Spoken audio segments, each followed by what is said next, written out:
usisahau kusubscribe, like na kucomment. Kwa majina naitwa Erasmo Nathan Mwingira, mtiania wa nafasi ya ubunge jimbo la Peramiho. Kitu kilichonisukuma cha kwanza ni kutaka kuinua kipato cha mtu mmoja mwana Peramiho. Sisi huku wengi ni wakulima, kwa hiyo lengo kubwa ni kuinua kipato cha mkulima kupitia mazao yake anazalisha. Lakini la pili, kama mwana Peramiho najua changamoto nyingi za Peramiho. Mojawapo pia kutaka kufungua lango la biashara kwa jimbo la Peramiho iwe kituo cha biashara kwa nchi za SADC, kwa sababu naamini tukifungua barabara ya rami kutoka Likuifusi mpaka Mkenda, tukafungua soko la biashara pale Mkenda, maana yake tutakuwa tunahudumia watu wa Msumbiji, Malawi, Zambia, Angola, Afrika Kusini. Kwa hiyo itakuwa ni boda moja kubwa sana. Kwa hiyo kwa kujenga hii barabara kwa kiwango cha rami inatusaidia kufanya biashara na mwananchi moja atapata pato lake litaongezeka. Lakini pia sio hiyo tu, kwamba watafanya biashara, tutakuwa na mahoteli hapa, tutakuwa kama mahoteli hapa nini, watu watakuwa nalala hapa, biashara inafanyika. Kwa hiyo naamini Songea licha Peramiho, lakini Songea itakuwa kitovu cha biashara. Lakini pia tuangalia pia kushirikiana na wabunge wenzangu kama nitachaguliwa, kufungua barabara pia kutoka Songea kwenda Malinyi kupitia Ifakara, na hapo tutakuwa tunapata mpunga kutoka kule na kuja hapa na watu wanafanya biashara. Kwa hiyo itakuwa kwa kufungua barabara kwenda Msumbiji itatusaidia sasa kitaifa, tutaongeza pato taifa, tutaongeza pato mtu mmoja. Lakini swali lingine ambalo limenisukuma pia ni kuboresha swala zima la elimu. Bado tuko nyuma kielimu, tuna changamoto ambazo nyingine za kimazingira, lakini nyingine ni za mtambuka. Kwa hiyo naamini kama nitachaguliwa kwa mbunge basi kushirikiana na serikali tuna namna gani ya kuweza kuboresha elimu, lakini mimi kama mimi kupanga mikakati kwa kushirikiana na wataalamu wa elimu, kuangalia masuala ya walimu, lakini pia haki za wazazi.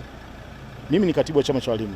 Nasema tunasimamia haki za walimu, lakini pia inabidi twende mbali. Walimu anapotoka kazini anakuwa mwanajamii.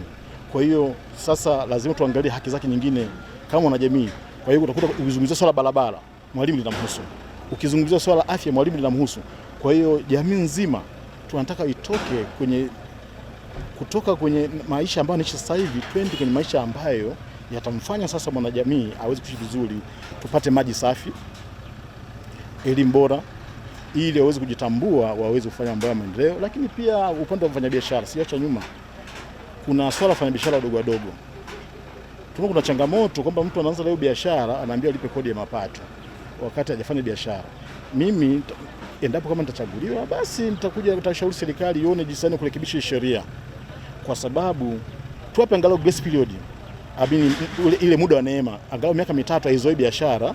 Najua akishakaa vizuri akaweza kulipa kodi, atakuwa ameajiri watu, atakuwa anafanya nao kazi nini pale, kwa hiyo atakuwa ameshatengeneza ajira. Lakini pia kuna swala ambalo hata kwenye ilani yetu ipo la mtu anafariki hospitali afu maiti inazuiwa, ambapo sasa hivi imeanza mchakato wake. Nafikiri kama bunge litakalokuja utaandaa sera sasa kwamba kuzuia maiti bado inatudhalilisha kidogo. Kwa hiyo ni vema tukaandaa mpango mkakati mzuri wa kwamba mtu ampigania uhai wake amefariki, basi hamna sababu kuzuia maiti. Ni sawa kwa mfano mtu amefungwa, ndugu mwandishi wa habari, kafungwa miaka 6, lakini ndani ya miaka 2 yule mfungwa kafariki. Bwana jela hata mchukua mwanafamilia mojawapo kwenda kumalizia kifungo cha ndugu yake kule, hatafanya hivyo. Kwa hiyo vivyo hivyo kwa upande wa huyu mtu anayepigania uhai wake hospitali, akifariki ile gharama isiende kwa nani? Kwa mwanafamilia. Tunafanyeje sasa? Tunaweza tukaandaa, tuna bima ya afya ya hao wazima, tunaweza tukaandaa bima ya wafu ambayo ile itakuwa inagharamia sasa, endapo kwamba mgonjwa amefariki amesha gharama pale, basi ile bima sasa itumike kugharamia sehemu ya gharama za matibabu ambazo alikuwa amenunua. Ili kwa wa kwanza kupata habari zetu, tafadhali usisahau kusubscribe, like na kucomment.